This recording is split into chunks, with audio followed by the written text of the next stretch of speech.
like to give you some empowering information, and I hope you will feel as excited about it as I do. Before that, I would like to do a little exercise with you. I'd like to start from this side, and I would like to ask the first person sitting and going to each third person to stand up or raise your hand. Go ahead, don't be shy. Everybody, please. It's an audience exercise. Please don't be shy.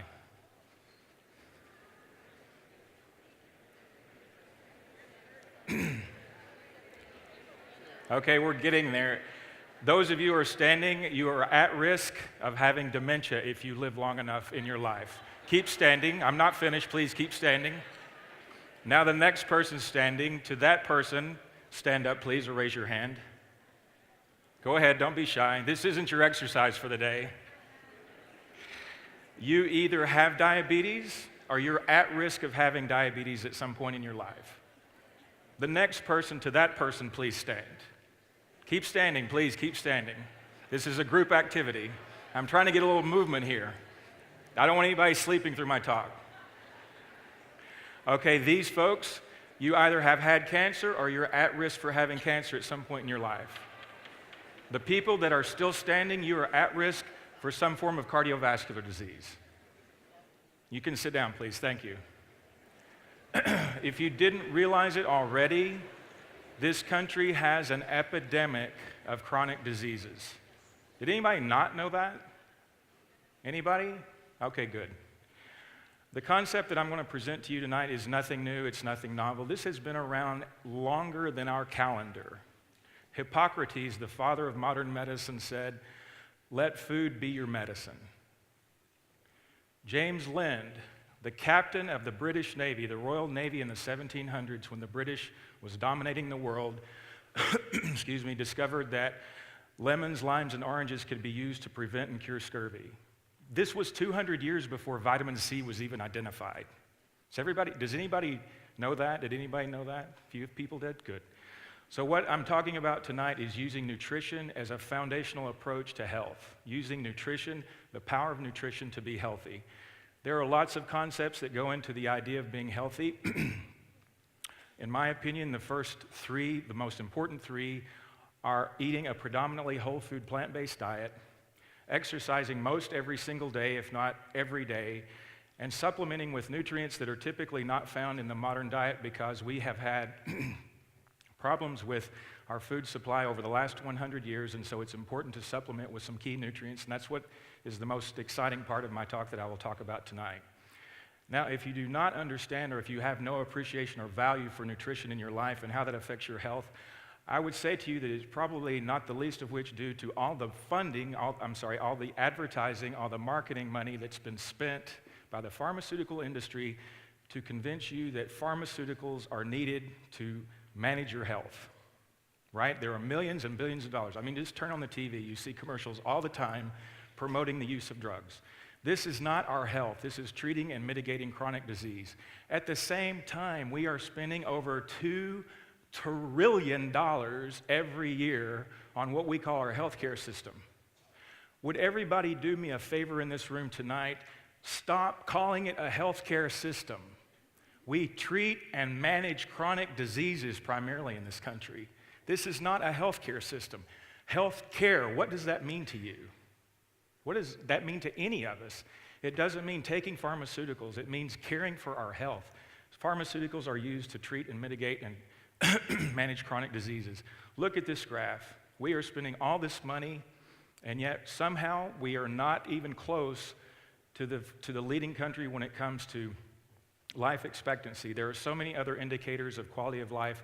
We're not even close to the top. Why are we spending all this money? How are we spending all this money on an unsustainable effort when we are not even close to the leading countries with some of these markers of quality of life? You are probably also thinking that you are predisposed or you are a victim of your genes. That is absolutely a fallacy. Genes are like a gun. They do nothing until they take in information from the environment and then they do something. And we hope that they do something good for us, not express a disease. We want them to express good things, excuse me. So please don't think that you are a victim or you have an inevitable situation when it comes to your genes. Folks, there is also no magic bullet. There is no genius at the University of Miami. There is no genius at Harvard, Yale, anywhere else coming up with a magic bullet for our pill-popping society to prevent and reverse conditions that have resulted in 30 or 40 years of bad behavior on our part. You have to manage what you do every single day. If you do not know these numbers, roughly 70% of our nation now is either overweight or obese. Does anybody not know that? And this is a very recent phenomenon. This has only happened within the last 50 or 60 years. Ladies and gentlemen, our genes just didn't decide to say in the last half century, it's time for us to get fat and sick. Seriously. I'm not even trying to be funny with that. But guess what? The rise in this overweight obesity trend parallels what has happened with the fast food industry. We have this enormous rise in all these companies now that produce fast food. So what happened to us? We are now overfed and undernourished. We're eating food-like substances, as Michael Pollan says. He said it very brilliantly. Food-like substances. It's no longer food. And even the food we eat now today, even if it's good food, chances are if you don't buy organic, you're buying food that's been genetically modified. It's got all kinds of herbicides, pesticides, et cetera, added to it. So the quality of our food today is not what it was 100 years ago. All this leads to chronic inflammation. Chronic inflammation is rampant throughout the medical literature. It's known now to be a predisposing factor to all kinds of chronic diseases, the ones that I just mentioned. And I'll talk a little bit about how we can prevent that here in just a second. My colleagues and I, what we are doing loosely is part of the branch of science called Glycomics. You've probably heard of proteomics.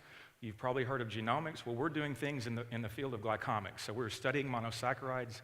We know that these monosaccharides are very important to our foundation of health. Particularly mannose, is a sugar, is a saccharide that's found in aloe vera. This aloe vera has been used for thousands of years by humans, right? I mean, everyone knows that aloe vera is you think of it as being used topically, of course, when you have a burn or a cut or something like that. But actually, it's just as potent, if not more potent, when you take it orally.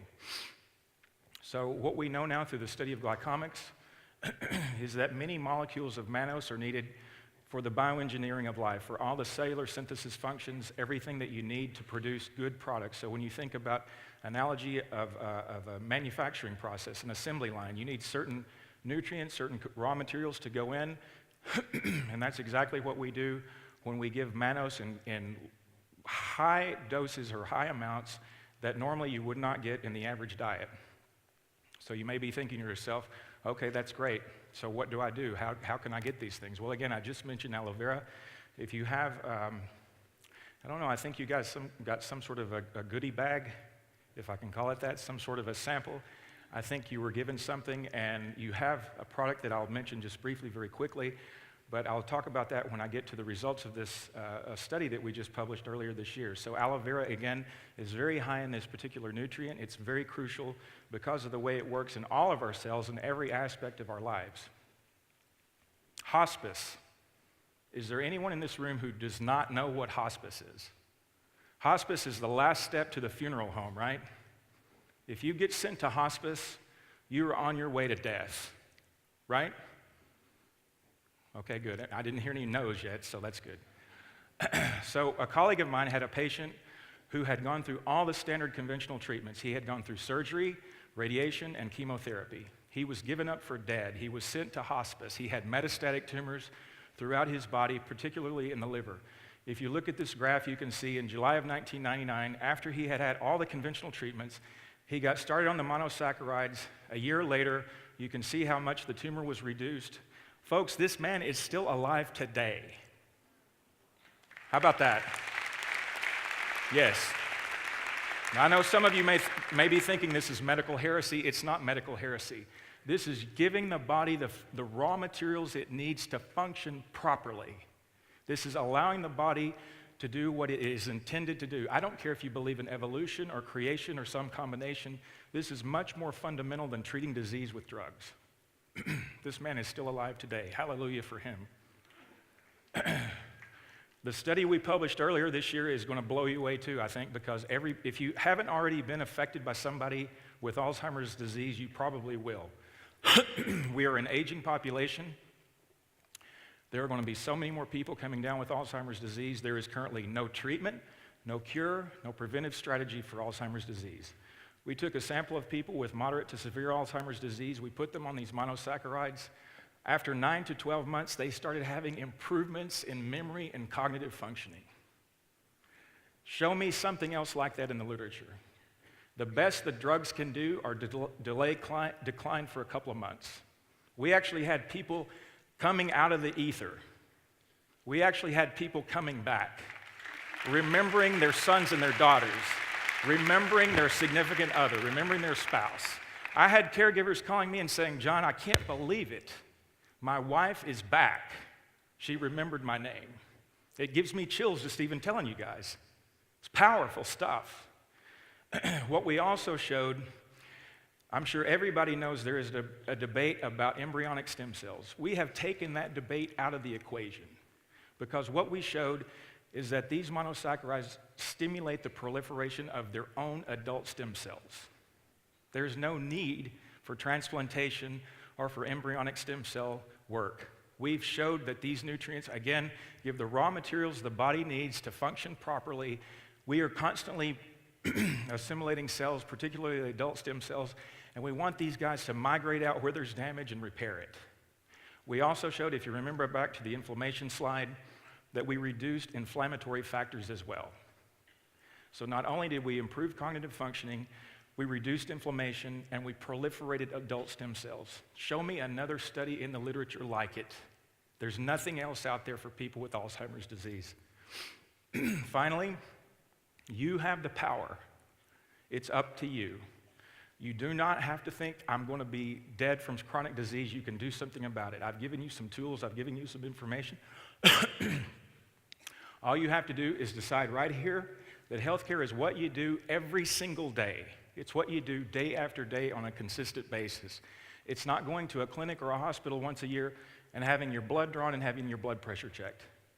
You can take ownership of it. I've given you some tools to do it. Thank you for your attention.